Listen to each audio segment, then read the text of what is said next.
बिहार में all India मजलिस इत्तेहादुल मुस्लिमीन के 5 seat जीतने के बाद वैसे भी यहाँ के कुछ लोगों का पेट में दर्द हो चुका था, लेकिन कल शहाबुद्दीन के इंतकाल के बाद उनका जो लाश को लेकर के राजनीति हुआ और कुछ लोगों के पेट में दर्द हुआ, ये मजलिस इत्तेहादुल मुस्लिमीन को लगातार कोस रहे थे और खासतौर पर मजलिस इत्तेहादुल मुस्लिमीन के राष्ट्रीय अध्यक्ष बैरिस्टर असदुद्दीन ओवैसी साहब को तंज कर रहे थे। उन लोगों के कहने के अनुसार ऐसा लग रहा था कि बैरिस्टर असदुद्दीन ओवैसी साहब को सबसे पहले हैदराबाद से निकलकर दिल्ली पहुंच जाना चाहिए था, उस अस्पताल के गेट के पास, या बिहार के प्रदेश अध्यक्ष अब्दुल रहमान साहब को सबसे पहले दिल्ली पहुंच जाना चाहिए था उस गेट के पास। आपको बताते चले कि शहाबुद्दीन साहब इस दुनिया में नहीं है। उन्होंने सबसे पहले आरजेडी के सांसद थे और पूर्व सांसद रह चुके हैं सीवान से। उन्होंने आरजेडी को खड़ा किया, सींचा और साथ ही साथ आरजेडी में अपना पूरी जिंदगी लगा दी। उस शख्स को आरजेडी के आज लालू प्रसाद के बेटे तेजस्वी यादव दिल्ली में रहकर वहां नहीं पहुंच पाना, उनका मदद नहीं करना, ये बात बयान नहीं कर रहा है। लोग ये कह रहे हैं कि मजलिस इत्तेहादुल मुस्लिमीन को बिहार से हमने जिताया तो अभी क्यों नहीं काम कर रहा है। तो मजलिस के राष्ट्रीय अध्यक्ष बैरिस्टर असदुद्दीन ओवैसी साहब ने खुद ये जानकारी अपने आईडी से ट्वीट किया और खास तौर पर जो शहाबुद्दीन साहब के इंतकाल के बाद उनके परिजनों को लाश का जिम्मा नहीं दे रहा था, इनके बारे में बताया। तो उनका तरीका अलग होता है कि वो किसी प्रशासन से किस तरह से बात करें, ना कि एक सांसद वहां पर जाकर के गेट के पास पहुंच जाए। बहरहाल उन्होंने जो दिल्ली टीम और बिहार टीम से बात कर पूरे मामले का तहकीकात किया और साथ ही साथ वहां पर जो है दिल्ली टीम को बात की और वहां पर शहाबुद्दीन के जो लाश को वहां पर रोका रखा था और खासतौर पर सीवान लाने नहीं दिया, दफनाने के लिए इजाजत नहीं दे रहा था, उस घड़ी में मजलिस की टीम वहां पर पहुंच चुका था। बहरहाल और बहुत सारे दल के लोग वहां पर पहुंचे थे, लेकिन मजलिस भी वहां पर पहुंचा था। और जिस तरह से सोशल मीडिया में कई बातें सामने में आ रहा है, अभी बहुत सारे नौजवान भटक गए हैं ऐसा लग रहा है। मजलिस के राष्ट्रीय अध्यक्ष असदुद्दीन ओवैसी साहब को आपने 5 सीट बिहार में दे दिया है, तो 5 सीट विकास के नाम पर दिया है और विकास मजलिस इत्तेहादुल मुस्लिमीन का पहले प्राथमिकता है। कुछ ही दिन कबल राष्ट्रीय अध्यक्ष बैरिस्टर असदुद्दीन ओवैसी ने कोरोना महामारी को देखते हुए किशनगंज में वेंटिलेटर और ऑक्सीजन की व्यवस्था का ऐलान किया, तो वहीं अमोर विधानसभा और पूर्णिया में भी ऐलान किया, तो औरंगाबाद में भी ऐलान किया है। तो बात यह है कि वो खुद हैदराबाद में है और हैदराबाद में खुद वहां पर स्वास्थ्य व्यवस्था को दुरुस्त कर दिया है। लेकिन कल का जो मामला आया तो बैरिस्टर असदुद्दीन ओवैसी साहब को जब पूरी जानकारी मिली तो उन्होंने समय पर ट्वीट कर खुद इस मामले को हल करने का प्रयास कर रहे थे और खासतौर पर उन्होंने दिल्ली टीम से बात की और दिल्ली टीम वहां पर पहुंची भी। लेकिन कुछ जो सोशल मीडिया में इस तरह का बयानबाजी चल रहा है कि बैरिस्टर असदुद्दीन ओवैसी साहब जो है शहाबुद्दीन के परिवार के साथ अभी खड़ा नहीं है, जिस वक्त उसे लाश नहीं दिया गया था, ये गलत बात है।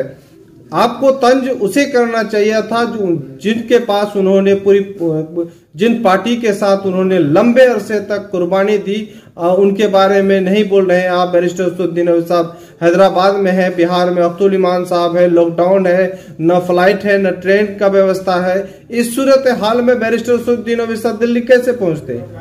तो उन्होंने अपनी टीम को वहां पर खासतौर पर जिम्मेदारी दी, इस मामले को संज्ञान में लिया वहां की टीम ने और मामले को हल करने के लिए सभी लोगों का प्रयास रहा।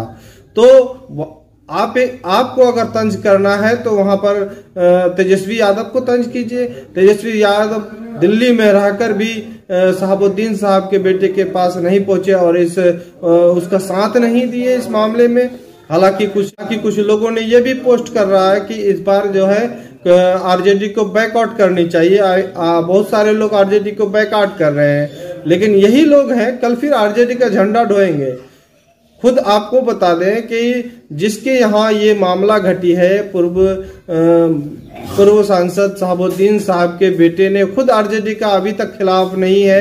खबरें ये भी आ रही हैं उनके आईडी से जो ट्वीट हुआ है तो उन्होंने खुद बताया कि मेरा कोई आईडी नहीं है, ट्विटर अकाउंट नहीं है, इस तरह के सामने आ रहा है। तो वो खुद आरजेडी से अभी खिलाफ नहीं है, ना वो तेजस्वी यादव को तंज करते हैं, ना आरजेडी परिवार को तंज करते हैं, ना लालू प्रसाद को तंज करते हैं। वो हो सके कि कल वही तेजस्वी यादव के पास पहुंचकर सिवान से चुनाव लड़े। उनकी अम्मीजान कई बार चुनाव लड़ी है, हो सकता है कि वो विरोध ना करे। ये मामला आपको समझ से परे है, लेकिन आप सिर्फ मजलिस इत्तेहादुल मुस्लिमीन को बदनाम करने के लिए पूरा प्रयास कर रहे हैं, फर्जी आईडी बना रहे हैं। जो देखने को मिल रहा है कि 5 सीट बिहार में जीतने के बाद से ही जिस तरह से पेट में दर्द होना शुरू हो गया है, कल सारी चीज को भुला करके मजलिस इत्तेहादुल मुस्लिमीन के राष्ट्रीय अध्यक्ष और प्रदेश अध्यक्ष अब्दुल ईमान साहब को कोस रहे थे। बिहार में मजलिस के 5 विधायक हैं, आरजेडी के कितने विधायकों ने आवाज उठाया, ये सबसे पहले आपको जानने का प्रयास करना चाहिए। जो सच्ची बात है, बिहार के मुख्यमंत्री नीतीश कुमार है और बिहार के वो पहले मुख्यमंत्री है, उन्होंने कितना बार इस मामले में बयान दिया। और खास क्या बिहार के पूर्व सांसद शहाबुद्दीन साहब नहीं थे? बिहार सरकार को नहीं चाहिए था कि इस मामले में वो संज्ञान ले और खासतौर पर दिल्ली सरकार से बात कर इस मामले का हल कर सकते थे और शहाबुद्दीन का लाश सिवान ला करके उनको दफनाने का प्रयास नहीं कर सकते थे? आपको बता दें कि अरविंद केजरीवाल दिल्ली के खुद मुख्यमंत्री हैं, क्या उनको इस मामले में पहल नहीं करना चाहिए थी? क्या बीजेपी सरकार को नहीं करना चाहिए थी कि वहां के प्रशासन को हिदायत दे और साथ ही साथ इस मामले को हल निकाले? इस तरह से बात सामने में आ रही है बैरिस्टर असदुद्दीन ओवैसी साहब। वैसे आपको कहने की जरूरत नहीं है, और जो लोग कह रहे हैं उसे मैं ये बता दूं कि बैरिस्टर असदुद्दीन ओवैसी साहब पहले से ही खासतौर पर मजलूम बेसहारा लोगों के लिए आवाज पार्लियामेंट में उठाते हैं और साथ ही साथ वो हल करते हैं। और मामले हैं सामने में, और सारी पार्टियां कितना उठाया है, ये मजलिस इत्तेहादुल मुस्लिमीन क्या कर रही है आपके सामने में है।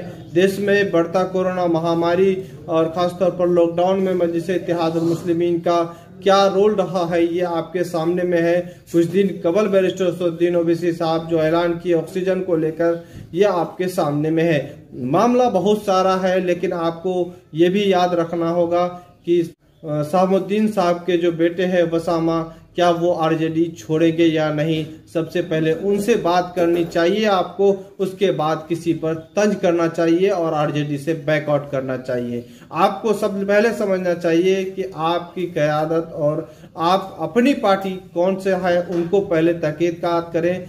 आपको आरजेडी से बैकआउट करेंगे, नीतीश के पास जाएंगे, नीतीश बैकआउट करेंगे, आप आरजेडी के पास आएंगे, कांग्रेस के पास जाएंगे, तो आपके पास कोई अपनी पार्टी नहीं है।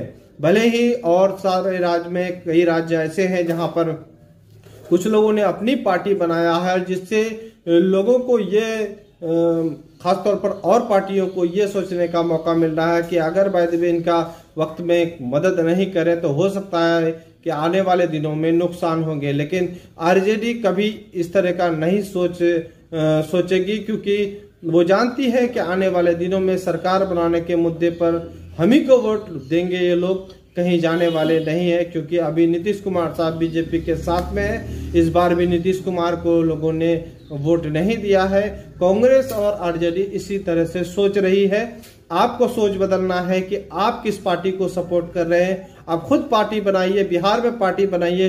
बंगाल में जिस तरह से आईएसएफ बना, पीरजादा अब्बास सिद्दीकी ने पार्टी बनाया, 1 ही सीट लाया, लेकिन वहां पर पार्टी बनाया, पहली दफा 1 सीट लाया। हमें खुशी की बात है कि इस तरह से पार्टी बननी चाहिए, जिस तरह से केरल में है, जिस तरह से बदरुद्दीन अजमल साहब आसाम में पार्टी बनाया है। बिहार में कोई अपना आपका पार्टी नहीं है, अगर प्रयास करे तो बन सकता है।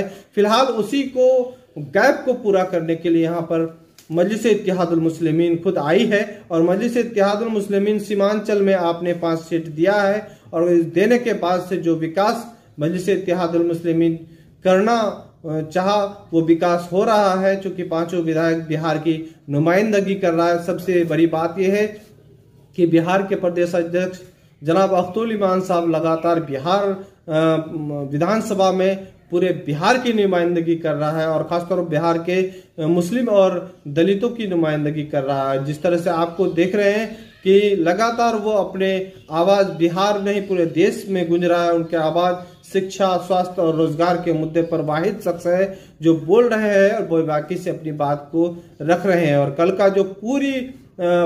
का जो पूरा वाकया हुआ और साथ ही साथ इस तरह से शहाबुद्दीन के लाश को लेकर के राजनीतिक का खेल चल रहा था सोशल मीडिया में। एक तरफ शहाबुद्दीन के परिवार गम में डूबा था, वहीं लोग राजनीतिक का खेल खेल रहा था। ऐसे नौजवान को, ऐसे लोगों को मैं कहना चाहूंगा कि इस मुसीबत की घड़ी में लोगों का साथ दे, जिस तरह से कल ओसामा का साथ मिला, और एक साथ दे, बल्कि राजनीतिक की आड़ में इस तरह का खेल ना खेले और किसी तरह से भी मजलिस इत्तेहादुल मुस्लिमीन को बदनाम न करे। क्योंकि मजलिस इत्तेहादुल मुस्लिमीन पार्टी है जिस तरह से और पार्टी है, सबके काम को देखे। मजलिस अभी जीतने का 4 से 4 दिन नहीं हुआ है, आप कितनी उम्मीद टिकाए हुए हैं। उन्होंने जो काम किया है वो सराहनीय काम है। और बैरिस्टर असदुद्दीन ओवैसी साहब कल ट्वीट किए थे और पूरी जानकारी दिए थे, और उन्होंने खासतौर पर वहां की टीम से बात कर ओसामा के पास पहुंचाने का उन्होंने आदेश भी दिया। और इस मुसीबत की घड़ी में शहाबुद्दीन के परिवार के साथ खड़े भी था। तो इस तरह का आप अफवाह से बचे और अफवाह फैलाइए भी नहीं। और खासतौर पर आप जिस पार्टी को सपोर्ट कर रहे हैं उस पार्टी को सपोर्ट कर रहे हैं। खासतौर पर मजलिस इत्तेहादुल मुस्लिमीन को बदनाम करने का प्रयास न करें। मजलिस इत्तेहादुल मुस्लिमीन अपना काम कर रही है। आप देख रहे हैं द मैसेज न्यूज। इस तरह से न्यूज पाने के लिए हमारे साथ